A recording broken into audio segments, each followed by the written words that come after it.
Hello, everyone. So this week we are covering neurodiversity, and I wanted to just make a note for all of you for posts in the future, just for your consideration when you're talking about things like social location and diversity, that when you're asked about socially locating yourself or components of yourself that make up who you are, these are, it's not an exhaustive list, but I just wanted you to think about things more than just like race, ethnicity, gender, that it's a lot of different aspects. So feel free to refer to this when you're reflecting on yourself and just who you are. Okay, so the first article or chapter that we read for this week is Getting Off the Hook, Denial and Resistance, Mechanisms that Excuse Privilege and How to Counter Them. So ultimately, the core claim in this is that we all participate in systems that produce privilege and oppression. So we're on the hook.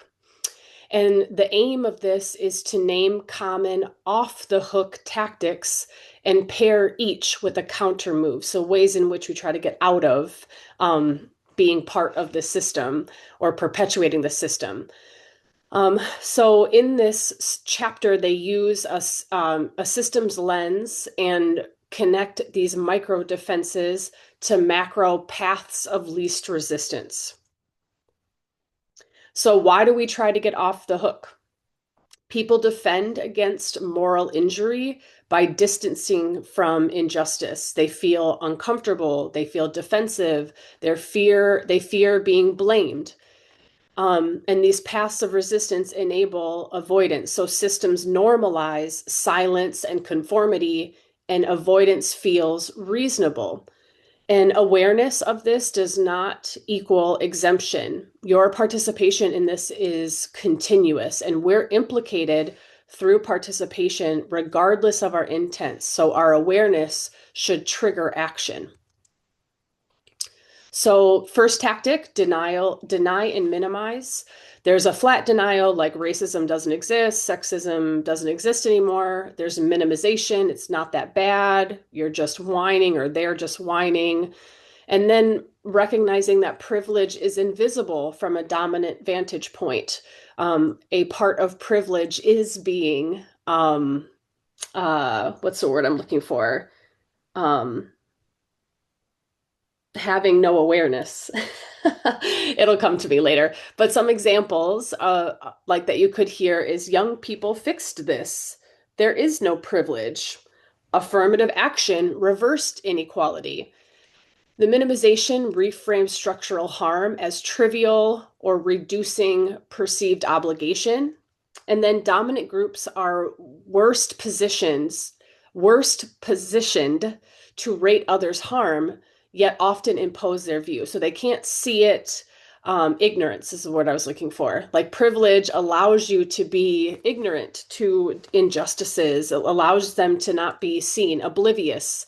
Um, we generally hear from dominant groups, and they're the ones that are least equipped to see disadvantage, prejudice, discrimination, because they don't experience it and they don't have to see it. So the second tactic is to attack the messenger and numb the message. So you can discredit the critic, you shift debate from the claim to the claimant to dodge content. So instead of talking about injustices, you like the systemic injustice, you talk about the person who brought that awareness into the conversation.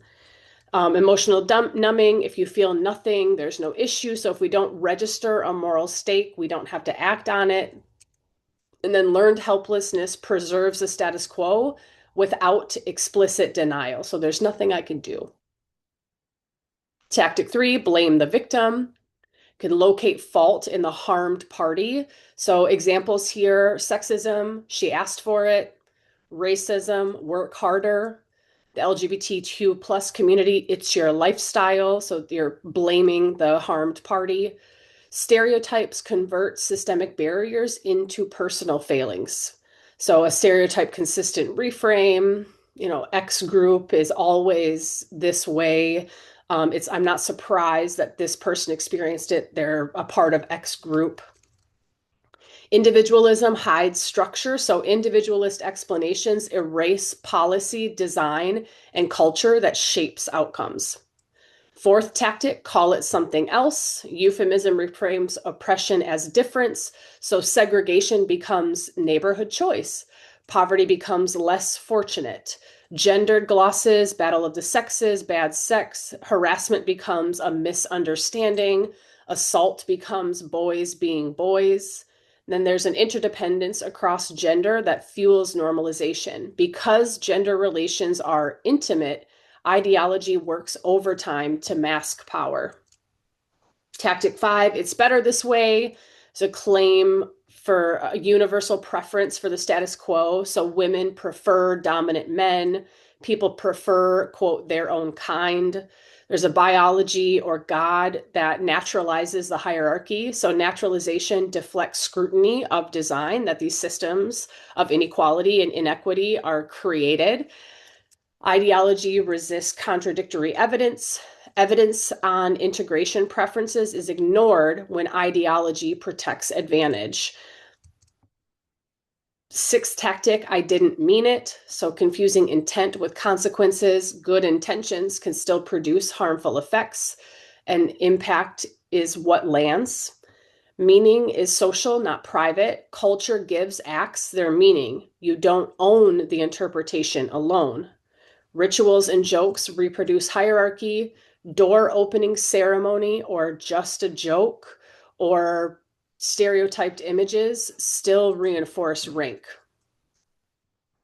Seventh tactic, I'm one of the good ones, self-exemption via moral portrait. So disowning bad apples overlooks passive complicity. Privilege is often invisible to beneficiaries. Many see others' oppression, but not the linked advantages that they receive.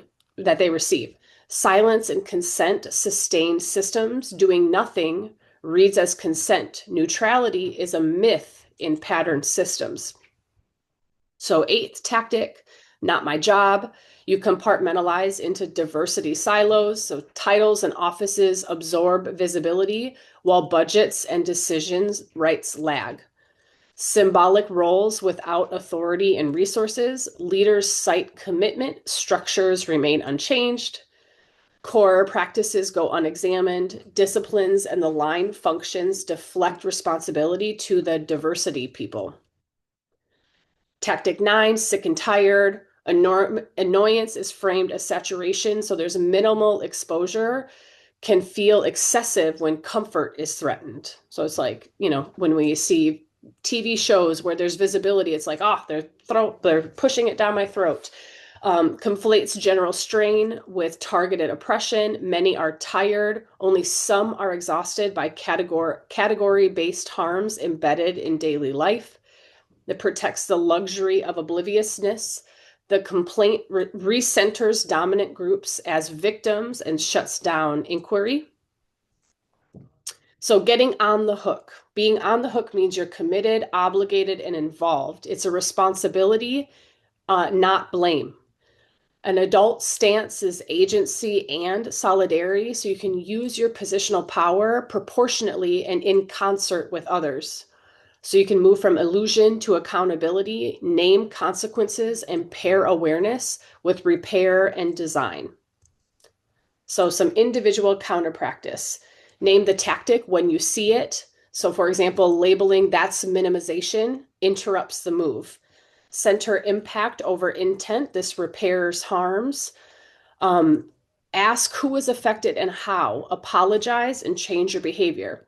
Refuse using euphemisms. Use precise terms. Say racism, sexism, ableism, rather than softened substitutes. Interrupt bias among peers. Practice micro accountability. Challenge jokes and back peers who speak up. Share the mic and resources. Change routines. Cite women and people of color. Rotate office housework and mentor across difference. And lastly, a couple more. Organizational counter practices. You can embed accountability beyond diversity silos. Every leader owns equity goals tied to reviews and bonuses, or they should. Resource authority, budget, data, decision rights give change agents real power and escalation paths. Measure and report processes and outcomes, publish hiring, pay, promotion, and climate metrics by group. So in training, there's intent to impact, bystander skills, and shared language, normalize shared vocabulary and bystander interventions. You can design policies and incentives for equity, alter incentives and workflows so equity is a path of least resistance. It's the new norm. So key takeaways here, defenses are patterned and predictable. When you recognize the pattern, then you can deploy the counter move. Privilege persists through silence and euphemism. Precise naming and visible action challenge neutrality. Getting on the hook is a daily practice. You commit through ordinary choices that redirect systems, not just statements of belief. Okay, so moving to our next chapter, the myth of the normal brain, embracing neurodiversity. Actually, this might be a article. I don't know. So today I'll talk about Armstrong's argument that normal is not a useful benchmark for brains and behavior, and that so-called disorders include reproducible strengths and evolutionary and practical significance. So what I would like to do is then talk about some implications for clinical care, education, and ethics. So Armstrong opens with the kilogram metaphor to show how medicine lacks a single fixed reference brain.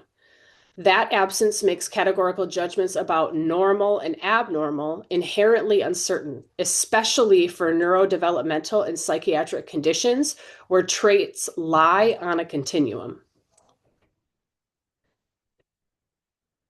The key move is conceptual. You want to shift from pathologizing difference to systematically recognizing co-occurring capabilities and the possibility that some phenotypes are advantageous in certain contexts. This is not denial of impairment, it's a broader accounting.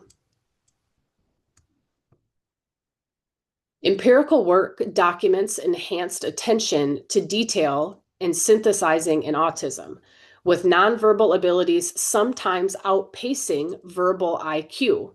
These profile translate into niche strengths. So for example, debugging, database work, now recognized by some tech employers. So sorry, that was about the autism spectrum. This is about dyslexia. Beyond reading difficulties, studies show dyslexic participants can excel with global, low frequency, or peripheral visual information. These capacities map to domains like astrophysics, engineering, and graphics. These are all areas where global spatial reasoning is prized. So intellectual disability syndromes. Even where global cognitive impairment is present, syndrome-specific affective or artistic strengths reoccur and are clinically meaningful. These are things for planning. You can use these for planning supports or for identity and belonging. So these are just some of the syndromes that were listed: Williams, Down, Prader-Willi. So in terms of ADHD and bipolar traits, controlled studies associate ADHD with higher novelty seeking and distinctive creative styles. Bipolar families show elevated creativity. The ethical point isn't to romanticize risk, but to acknowledge the fuller phenotype when planning care. So some evolutionary plausibility here. Armstrong reviews hypotheses that these phenotypes persisted because subcomponents were adaptive in ancestral environments, consistent with variation maintained in populations. These are hypotheses, not proofs, but they shift how we interpret prevalence. So you can see each of these traits had a fitness, some sort of fitness historically. So with autism spectrum disorder, some tool and system design, dyslexia, spatial planning, ADHD, rapid orienting and foraging and hunting. Mania, having energy and charisma, enhancing mating success. So the origins and scope of neurodiversity. The concept originated in community advocacy through Sinclair, Singer, and Bloom, and now informs multiple sectors. The biodiversity analogy underscores resilience and innovation arriving from variation, asking medicine to align its stance accordingly. So some clinical and educational implications. Practically, this means incorporating structured strength inventories, building individualized supports that channel assets, and adjusting institutional environments, things like job carving and pedagogy to fit minds, not only forcing minds to fit environment. So you want to pair symptom relief with strength cultivation, use strength-based assessments alongside the DSM. So having strength-based in a complementary to and preferably privileged to DSM and pathologizing categories. You want to design roles and environments that leverage cognitive profiles. So having these environments be in line with and allow the skills of a neurodiverse brain to shine. Then language matters, identity affirming terms, avoid deficit only framings. Okay, so some ethical cautions. A diversity frame must not erase support needs or impose new stereotypes, like something like all autistic people are great at X. So you don't want to just put a positive stereotype to erase the distress and the possible struggle that comes with this. So like I just said, that all autistic people are great at X is an example of overgeneralizing strengths. You want to guard against resource withdrawal masked by positivity. So an ethical balance is to validate challenges, invest in accommodations, and also cultivate strengths where they authentically exist. So take home for this is there's no single normal brain to collaborate or to calibrate against. Many diagnoses include measurable strengths. There's likely evolutionary roots for some traits. And then an action here is to move from deficit-only models to neurodiversity-informed practice. The upshot is a bi-directional model of care and education, reduce suffering and barriers while activating capabilities and redesigning contexts. That dual focus better fits the evidence and honors human variability. All right, so our next reading, Avoiding Ableist Language in Autism Research. So this is by Botema and Budel, and it's a guidance on avoiding ableist language in autism research. It will translate that into concrete, ready-to-use practices. The premise of this article is that the words we choose don't just describe findings. They shape identities, policies, and care. So the goal is to give you precise phrasing and decision rules that you can apply immediately into any of the writing or even, thinking that you do on this. So ableism is a system of beliefs and practices that devalue disabled people and prioritize, quote, normal bodies and minds. It assumes disability should be corrected to fit dominant norms, rather than supported. Ableism also intersects with racism, sexism, homophobia, and transphobia to amplify them. Crucially, ableism operates even when intent is positive or neutral. The impact matters more than the intent. So language is performative. It makes social reality. Labels and frames assign value to people, shape how readers interpret data, and guide reviewers and funders. Stigmatizing phrasing fosters internalized negativity and limits help seeking. Because policy and services follow narratives, our wording can either entrench barriers or redirect systems towards support, autonomy, and quality of life. So some historical discourses of autism. Historically, autism literature has emphasized pathology and deficit. The medical model centers normalization and cure. The social model shifts the focus to barriers and environments that disable. The neurodiversity perspective frames autism as natural human variation and prioritizes supports, accommodations, and well-being. Your language should make your underlying model explicit and coherent. So identity first versus person first. Many autistic adults prefer identity first language. So, an example is an autistic person. Because autism is an integral identity, not a detachable condition. Professional circles often default to person first. So, here it would be person with autism, which can imply separability and pathology. Phrases like on the spectrum are less polarizing but still political. The standard is straightforward. Ask, respect, and use the individual or group's stated preference and be consistent.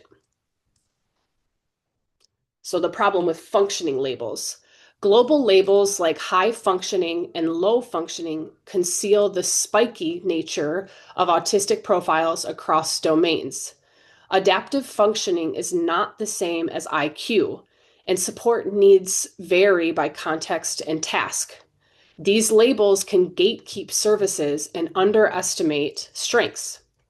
Replace them with domain-specific descriptions. For example, requires substantial support in unstructured social interactions and minimal support for academic planning. From ableist terms to alternatives, you want to replace infantilizing or euphemistic phrasing. You can say focused interest instead of special interests and name the support plainly rather than special needs. Avoid disease framing. So use increased likelihood of autism, not at risk for autism. Don't presume suffering from identity. Write has autism and describe concrete impacts or barriers. There's a preference for co-occurring to comorbid, unless you're testing a clinical comorbidity construct, and call comparison groups non-autistic only when screening justifies it. Otherwise, use comparison group. So ableist discourses, don't frame people as the cost. Identify the removable barriers that create costs. Don't default to interpreting group differences as deficits. Consider measurement, context, and strengths. Be wary of cure and recovery narratives that sideline outcomes autistic people prioritize, such as autonomy and quality of life. Avoid valorizing, camouflaging, or passing, which may reduce acceptance and harm mental health. So you want to include autistic co-authors or advisors from question formation through dissemination. This is how you can bring participation. You can compensate their contributions and support multiple communication modes, including asynchronous and text-based options. You can train mixed neurotype teams to collaborate intentionally. Norms, agendas, and feedback channels need to be accessible. Then you can recruit, hire, and promote autistic scholars to shift norms away from ableist defaults. So a quick language self-audit. You can ask yourself, would I use this exact wording to address an autistic person respectfully? Does this phrase imply inferiority, cure, or excessive medicalization? Does it other autistic people or normalize masking? Am I using a term merely by convention despite known harms? If any answer is yes, revise towards specificity, neutrality, and respect before you submit or present.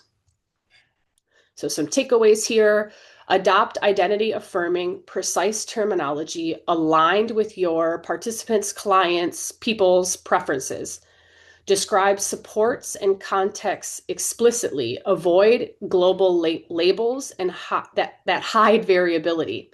Reframe deficit and cost narratives toward barriers and quality of life outcomes, and make participatory practices standard in your lab, clinic, whatever place that you have power, so language stays accountable to autistic priorities.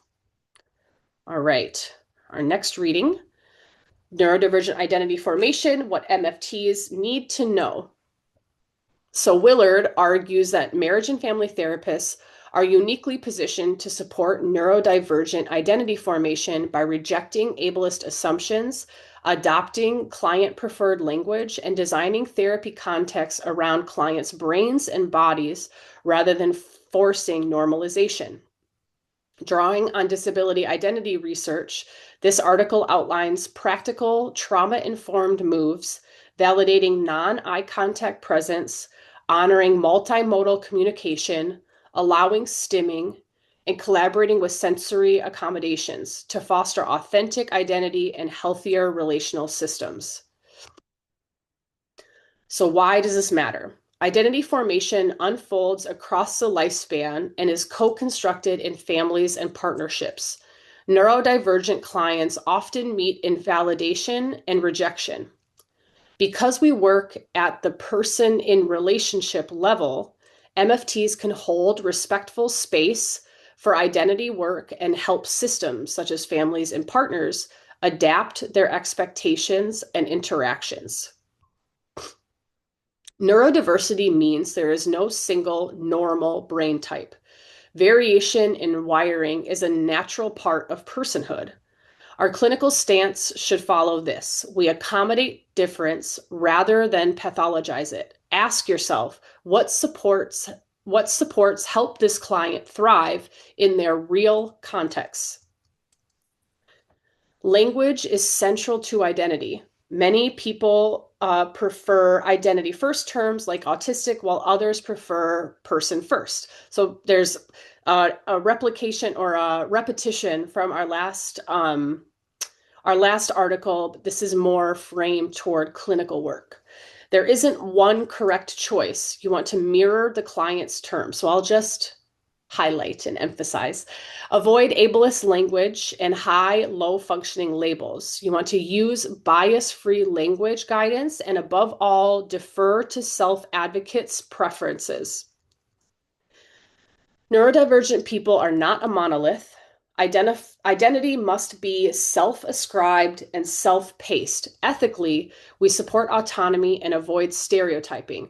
We never make therapeutic progress contingent on adopting clinician-preferred terms or narratives. The author synthesizes 6 patterns from Johnstone. First, externally ascribed identities, labels imposed by others that reduce agency. Second, overcompensating identities. This is the pressure to outperform non-disabled peers. Third is shifting focus away from the disability label. Fourth is empowering identities, embracing disability or neurotype, often using identity first terms. Fifth is complex or fluid identities that shift by context. And sixth is common identity, a connection to the disability culture. Treat these as lenses, not stages. Earlier models often moved from noticing difference to acceptance or transformation. A newer model starts with acceptance and culminates into social engagement and advocacy. Clinically, support both internal identity work and external community connection. Both strengthen well-being. Ableism appears whenever we presume disabled identities, preferences, or needs are inferior. Audit micro-practices. Do we privilege eye contact, sitting still, or linear speech?